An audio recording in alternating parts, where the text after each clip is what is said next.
Who are the top 10 greatest warriors in Elden Ring according to its lore?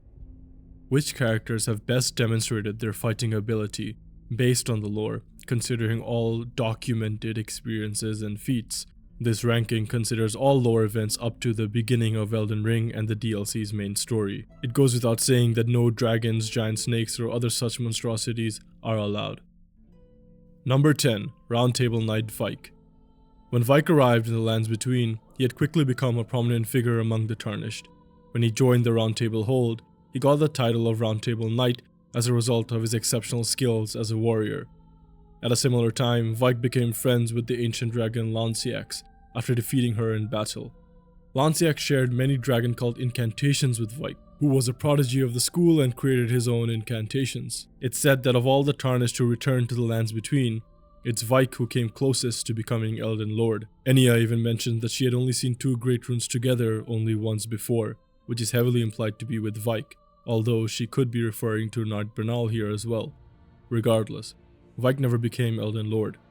For unclear reasons, most likely to spare his maiden's life, Vik ventured into Leyndell's sewers and met with the Three Fingers, allowing himself to be marked by the frenzied flame. And for his crimes, he was imprisoned in the aptly named Lord Contender's Everjail, never to sit on the throne. Number 9. Renala, Queen of the Full Moon.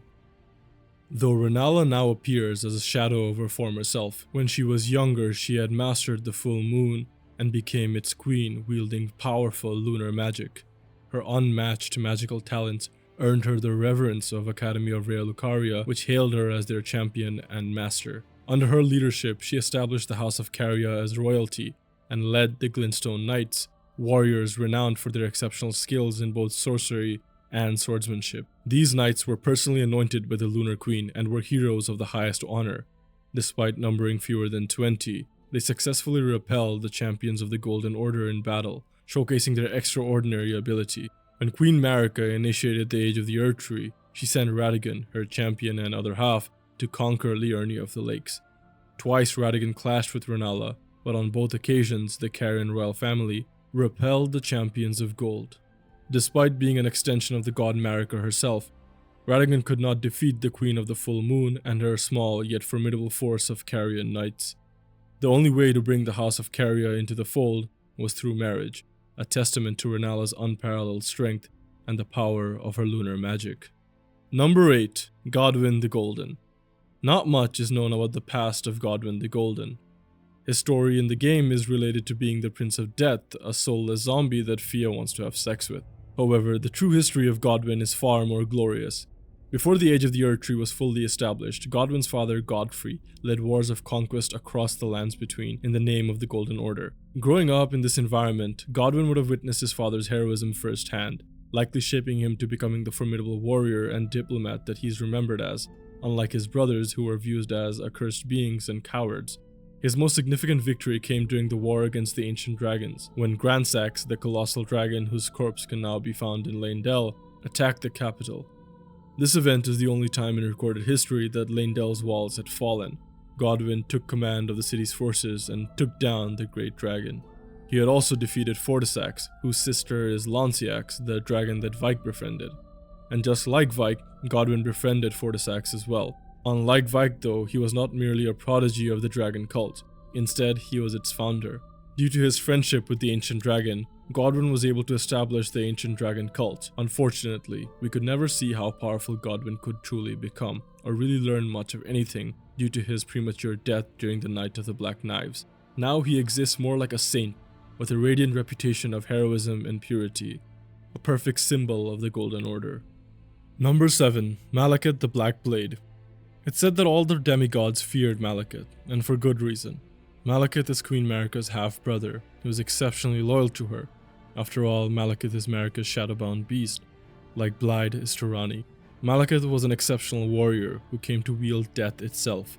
When Queen Marika rose to power, she wanted to form the Golden Order without the Rune of Death, also known as Destined Death. The Empyrean known as the Glowmite Queen wielded the power of Destined Death, and it was the source of her god-slaying black flame. To recap, an Empyrean is someone who is marked by the two fingers as a candidate towards godhood. and so the Glowmite Queen was a direct competitor and a powerful adversary of Queen Marika. That is, until Marika had Malekith hunt down the Glowmite Queen, defeating her and her Godskin apostles. Following his victory on Queen Marika's orders, he had sealed the Rune of Death, causing the power of the Black Flame to be lost. This allowed the Golden Order to be formed and gave Marika and her offsprings immortality, as their fated deaths were no longer present in the Elden Ring, which means the only way they could die was at the hands of Malekith and his black blade imbued with destined death, which is why they live in fear of him, and why him and the Rune of Death are kept in the storm beyond time, so an event like the Night of the Black Knives is not repeated. Number 6. Mesmer the Impaler. Mesmer is one of Queen Marika's sons, and like many of her children, he was born cursed. Within him lies the Abyssal Serpent, a dark force so powerful that it constantly threatens to consume him entirely. To prevent this, Marika herself intervened, sealing one of his eyes with the Mark of Grace to contain the serpent's influence. In the DLC, we see him remove this eye, and once he does, he transforms into a great serpent who will kick your ass every time you go to heal. Such tremendous power was both a blessing and a curse, and it's likely the reason Marika banished Mesmer to the Shadowlands. His serpent, combined with his powerful fire, represented an existential threat to the Erdtree and Marika. Yet despite his overwhelming strength, Mesmer remained fiercely loyal to Marika's commands. He became her living weapon, a force of nature, unleashed upon the creatures deemed blasphemous to the Erdtree. The Hornsent were a once mighty race, and they bore the full and devastating brunt of Mesmer's fury. With their horns, a blessing/curse depending on how you want to see it, they invoked divinity and possessed immense power.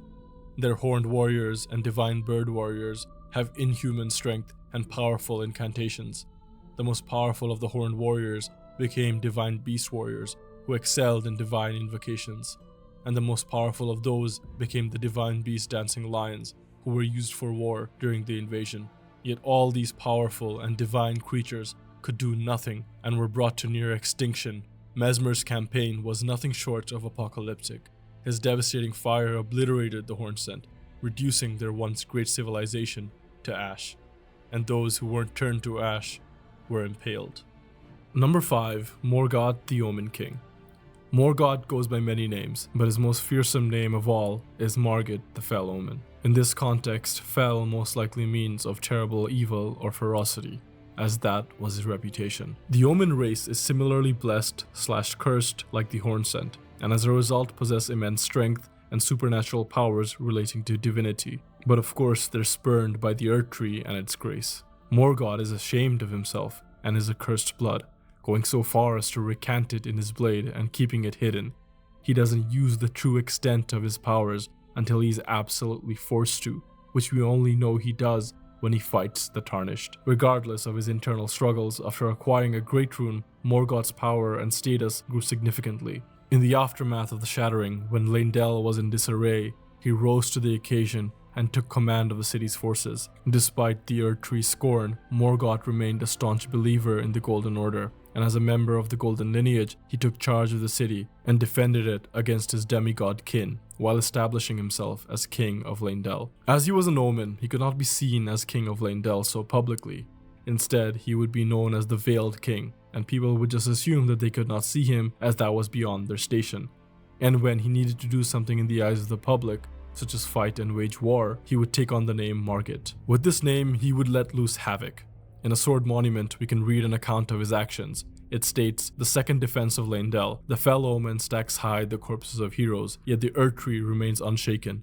This reveals that Morgot as king not only organized the defense of Leyndell, but also took to the battlefield himself as Morgot, fighting on the front lines. To go back to this painting, we can see him defeat Radan. Maybe this wasn't exactly a 1v1, but however you want to spin it, the mighty Radan, the most powerful of all demigods, met the fell omen in battle and was defeated. His dedication to the Erdtree exceeded beyond what anyone could expect of him, likely what earned him the grace he was rewarded with, leading to his title, Morgot, the Grace Given. Number 4. Melania, Blade of Miquella. Melania was born cursed alongside her twin brother, Miquella the Kind. These two were Empyreans, a reflection of their immense power. Despite not sharing a close bond with her other siblings, Melania became her brother's sworn sword and protector, forming an extraordinarily tight bond with Mikola. Though Mikola desperately sought to lift their curse, his efforts were in vain. Melania is afflicted with the scarlet rot, which ravaged her from within and cost her multiple limbs. At some point, she encountered the blind swordsman, a legend in his own right, as he was the one who initially imprisoned the outer god of rot. The blind swordsman became Melania's mentor, and through their extensive training, Melania, despite her affliction, became one of the most deadly and skilled warriors in the lands between. She was so skilled that she had never known defeat, and she never shuts up about it either. Her power influenced great devotion towards her among her elite brand of soldiers called Cleanrod Knights. These knights would fight with incredible ferocity alongside Melania, despite that meaning the putrefaction of their flesh due to their contact with the scarlet rot.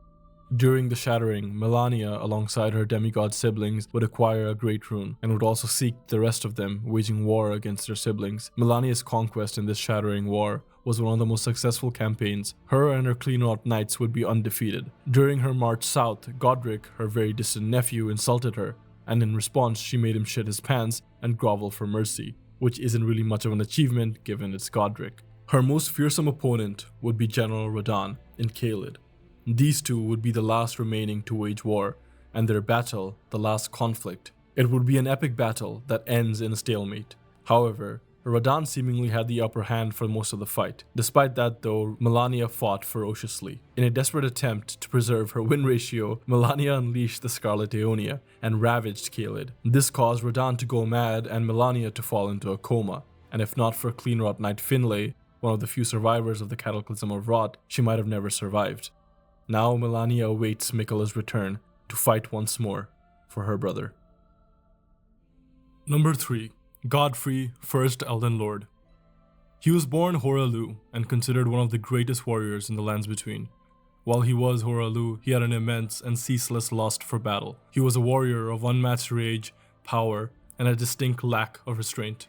We know that culture he comes from is barbaric, where strength means everything, and since he was the strongest of them all, he would rule supreme. At some point before Marika was queen of the lands between, she needed a great warrior to help her unify it, since everyone was against Marika and her Golden Order. For this, Marika turned to Horalu, the most feared and powerful man in the realm, and somehow convinced him to help her, but to do it as a lord, not a barbarian. As a result, Horalu vowed to conduct himself as a lord, and suppressed his bestial nature by putting his beast regent, Sarosh, on his back. And as a lord, he took a different, more fitting name, and became Godfrey. As Godfrey, he became lord of the battlefield, and anyone who would oppose the Erdtree and the Golden Order would be forced to bend the knee. He led the war against the fire giants. He faced the Storm Lord alone, and continued to fight and conquer till the last worthy enemy fell. This marks his greatest victory, where through blood and conquest, he unified the lands between, and began the age of the Erdtree. And for his reward, he was cast away and lost the grace of the Erdtree and became the first tarnished. Number 2. Star Scourge Radan. Radan's feats of strength and magic eclipse most, if not all, demigods. Radan was born a prince of Caria, the son of Renala and Radagon, and the brother of Rani the Lunar Princess and Praetor Rykard. Radan looked up to the old heroes, especially his father Radagon. While Radagon despised his red locks, Radan embraced his with pride, knowing they symbolized his champion of a father. He also emulated the other great hero of the time, Godfrey, and honored him by adorning lion symbols in his armor and army. With the adopted strength of Radagon and the emulation of Godfrey, Radan states he was born a champion's cub and became the lion of the battlefield. He was the most formidable opponent in the lands between, and earned the title, the mightiest of all demigods. His ancestry towards Renala impacted his strength as well. Like all of Renala's children, he was able to become extremely proficient with magic, completely mastering gravitational magic and gravity itself, a fundamental force of the universe. This allowed him the ability to conquer the stars, a magical feat that shows up his own mother who could only conquer the moon. During the shattering, when Melania and Radan faced off, the epic battle was a stalemate. Despite Melania's immense strength, she was unable to defeat Radan, a feat more impressive when you realize, at the same time, Radan is holding back the stars from collapsing. while simultaneously holding back against Melania and allowing herself to recompose during battle instead of viciously attacking her. This forced Melania to let loose the Scarlet Aeonia, something she can only do 3 times before she is completely lost to the Scarlet Rot. Despite the Aeonia being delivered onto him point blank, he did not die, he just lost his mind. And still, despite losing his mind, he was able to hold back the stars, yet again proving why he is the mightiest of all demigods. And of course, that means there can only be one person stronger than Radan. But before I reveal them, let's discuss some honorable mentions. Renala, the Twin Moon Knight and Sword of Mesmer, played a significant role in Mesmer's conquest, embodying both the martial ability of her nephew and the formidable sorcery of her sister. Midra, Lord of Frenzy, possesses such an overwhelming power that even Mesmer's army and the Hornsent were compelled to join forces to keep him and his chaos contained. Bloody Finger, Okina, and Eleonora are also fearsome warriors. Okina in particular had slain countless foes and even managed to wound Mohg in battle before agreeing to a truce to gain the power of Mohg's cursed blood. Speaking of Mohg, he could easily have made this list had the lore revealed more about him. As it stands, his most notable feat is getting Mikalested. Bernal, another tarnished warrior, might have been the one to acquire 2 great runes, as it's heavily implied that his maiden ignited herself in the Giant's Cauldron, an act that, according to the game's mechanics, can only be performed by those who possess 2 great runes. Finally, their Soldier of God, Rick, despite being the most powerful boss in the game, remained shrouded in mystery due to Miyazaki's decision to not provide a deeper backstory, a disappointment for us all. Number 1. Radagon of the Golden Order. Radagon is Marika. They are one and the same, 2 halves of the same coin. This explains his abrupt entrance into the story and his unpredictable actions. For example, we don't know much about Radagon before the Liurnian Wars, where Radagon seemingly comes out of nowhere. Then, this supposed champion is somehow given authorization to form a marriage alliance, something that is typically done between members of a royal house, not between a queen and the champion of another queen. Also, before Radagon does leave Renala, he gives her a great rune, something that a mere champion should not have access to, especially one so powerful as the Great Rune of the Unborn. To fully grasp the complexity of Radagon's character is beyond the scope of this video, but I highly recommend watching Smotown's excellent video, which delves deeply into his story. In that video, it's posited that Radagon and Marika together create an immortal rebus, a perfect alchemical being, for the Elden Ring. While Radagon's origins are shrouded in mystery and open to speculation, one thing is certain: he is a god and a vessel for the Elden Ring. In fact, we can take it a step further and suggest that Radagon is the Elden Ring itself, as the shattering of the ring is mirrored by the shattering of his flesh. This means Radagon possesses immense power and ability to shape the reality of the lands between as he sees fit. As we know from the game's endings, the Greater Will is seemingly indifferent to the specifics of how its vessel forms the Elden Ring, and is willing to accept a fell curse as easily as it accepts perfect order. And so a person in control of the Elden Ring is by far the most powerful person in the lands between. Then the question becomes, why is Marika not number 1 as she is the official ruler? And there are several arguments to be made here. To start, Marika is the more cold and distant ruler, whereas Radagon has a more hands-on approach. If we go back to the alchemy allegory, Marika would be the passive substance, whereas Radagon would be the active element. It's strongly implied that Radagon genuinely loved Renala of his own accord, following his battles against her. During their magic, he studied at Rhea Lucaria to become a more complete ruler, driven by his own aspirations, actions that seem to diverge from what we know of Marika. Moreover, his development of the Golden Order fundamentalism and the description of his greatsword suggests that he gradually formed his own ideas and ambitions for the Golden Order, which increasingly conflicted with Marika's more self-serving vision. This growing rift eventually led them into direct conflict when Marika shattered the Elden Ring. In the trailer, we see Radagon attempt to restore the ring after Marika's act of destruction, while Marika seemingly invites the Tarnished back into the lands between to free herself from the imprisonment of godhood, a notion hinted at by Saint Trina in the DLC. Radagon chose to defy her. Despite Marika's belief that Radagon was not yet powerful enough to defy her and ascend to godhood on his own, Radagon proved her wrong.